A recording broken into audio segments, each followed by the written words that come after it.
à Mélenchon que le Parti communiste décide de ne pas présenter un candidat au premier tour de la présidentielle. Depuis 1974, voilà.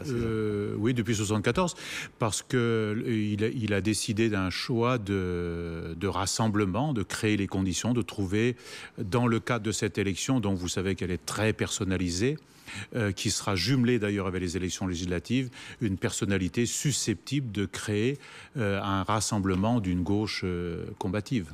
Claude Pelletier, est-ce que ça n'est pas, si on a une analyse peut-être moins angélique que ce qui vient d'être dit, le fait que peut-être le dernier bastion qui résistait à la démocratie d'opinion, au sondage, au système médiatico-politique vient de tomber et que décidément les militants communistes préfèrent une personnalité bien médiatique à un vieux militant du terroir comme Chassaigne par exemple?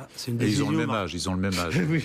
Non mais vieux militants... C'est une décision marquée par le réalisme, incontestablement. Elle est d'ailleurs différente de la période où le Parti communiste s'appelait à voter pour Mitterrand, puisque là il y avait une capacité, en 65 c'était pour battre le gaullisme ou pour le mettre du moins en difficulté, en 74 c'était le programme commun, donc c'était le pouvoir qui était là au rendez-vous.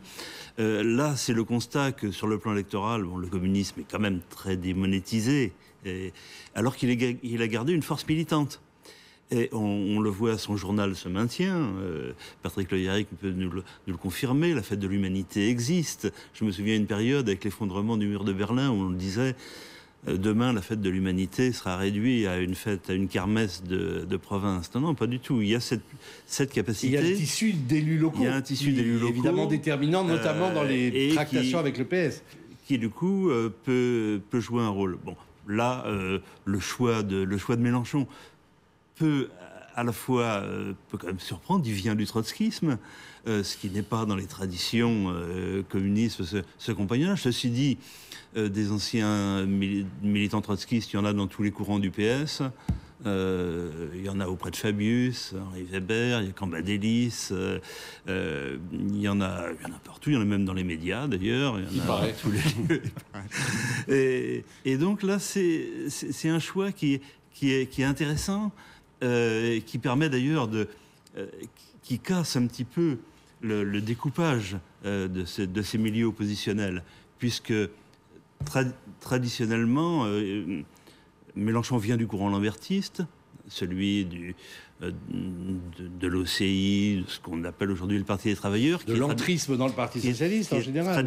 Oui, traditionnellement a des relations épidermiques très difficiles avec le Parti communiste et qui est plutôt attiré par le Parti socialiste. Et là, on voit une espèce d'inversion alors que le courant Mélenchon est plus tellement trotskiste et le PC est plus tellement stalinien. Voilà, chacun a évolué de son côté. Chacun a évolué de son côté.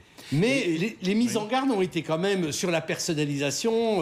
On a déjà entendu un certain nombre de sirènes en disant d'accord pour Mélenchon, mais pas d'aventure personnelle.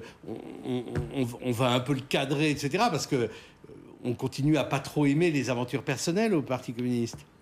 Mais il n'y aura pas d'aventure personnelle. Quelle est la question? C'est qu'il faut aujourd'hui créer les conditions pour défendre les gens et pour proposer un projet de transformation sociale, parce que nous ne sommes plus dans le cadre du programme commun. Nous ne sommes même plus dans la situation de 1997. Nous sommes dans une situation aujourd'hui où le mal qui est fait chaque jour aux gens, la profondeur de la crise, appelle des solutions transformatrices, même pas des solutions d'aménagement qui, en d'autres temps, pouvaient être acceptées. Donc aujourd'hui, il faut créer un rassemblement sur ces thèmes-là et de ce niveau-là. Et c'est en ce sens-là qu'a été fondé le Front de gauche. Oui, mais il y a beaucoup de vos militants qui disent que c'est un aveu de faiblesse, que le parti n'aille pas sur ses propres couleurs. Ils viennent de voter. Oui. Les militants, ils viennent de voter.